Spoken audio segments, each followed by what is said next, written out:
guys, we made some progress here and there. I'm just been attaching hoses and stuff, nothing major. You guys haven't missed anything. The next thing I'm going to show y'all how to do is just kind of how to delete a few things, clear up some space and failure points. In this video we're just going to talk about clearing off the throttle body cooling jacket. If you don't know, the throttle body has coolant that runs in through here and out through here. That might be flipped around. Either way, your throttle body contains coolant, and that's to keep the throttle plate from freezing. I live in Oklahoma. Literally the times that would happen are zilch. I know guys that are in Alaska that have done this and still don't have problems, but if you live in a colder climate, do this at your own thing, at your own risk, I guess. So this is where those hoses that go to the throttle body connect from here to here. So what we can do is sorry about that, my battery died. So what I was going to say is we can cap this and this hose right here. We can take this rubber part off and cap it at the fitting. And if I remember correctly, one of the hoses that come on the throttle body will just run from here to there. That's all you have to do, and put hose clamps on it, and that gets rid of, you know, 2 more possible leaking points. Now, it's not like these are prone to leaking, but what it does do is in the future, if you ever have to remove your intake manifold for any reason, let's say you're doing bigger injectors or something down the road, and you want to remove your intake manifold, you don't need to, but you know, let's just say there's a reason to.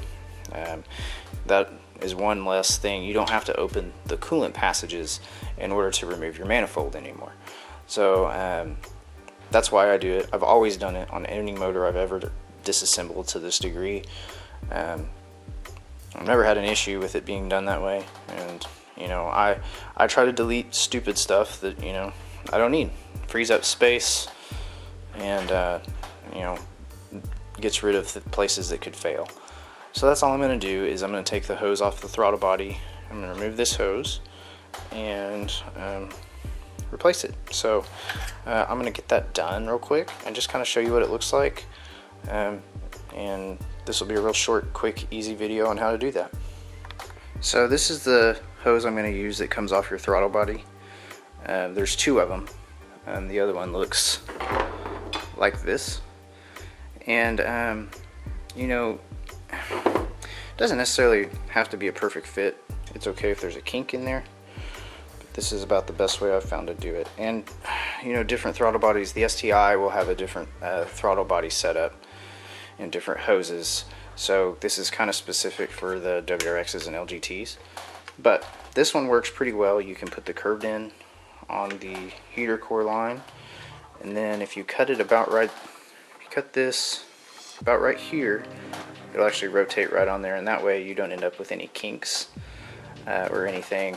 And you know, if it is kinked, it's not the end of the world. You're just actually, it goes from the exact same reservoir back into the same reservoir or line, so you know, you're not gonna cause any flow problems or anything like that. So I'm just going to cut this line right here and then lower the hose clamps onto it, and we will actually be done. I'll show you a little bit of it when it's completely done, but that's it. And then the other thing, I guess, while I'm looking at the top of the motor, is make sure you replace this oil line. They always crack, and if they're not cracked, they're still cracked. And put a hose clamp on it. I've seen a lot of oil leaks come from this hose and your PCV, and make sure you clamp them down on the bottom. I'm going to go buy a big bag of hose clamps and just go crazy, anything that's not clamped.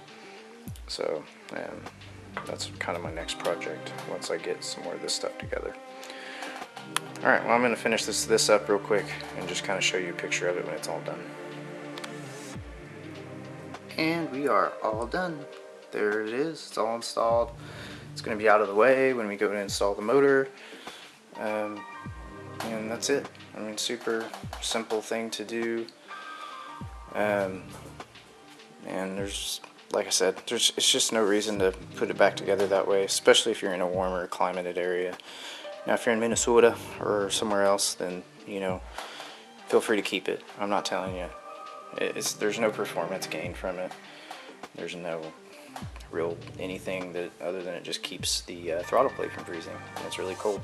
So, but other than that, that's it.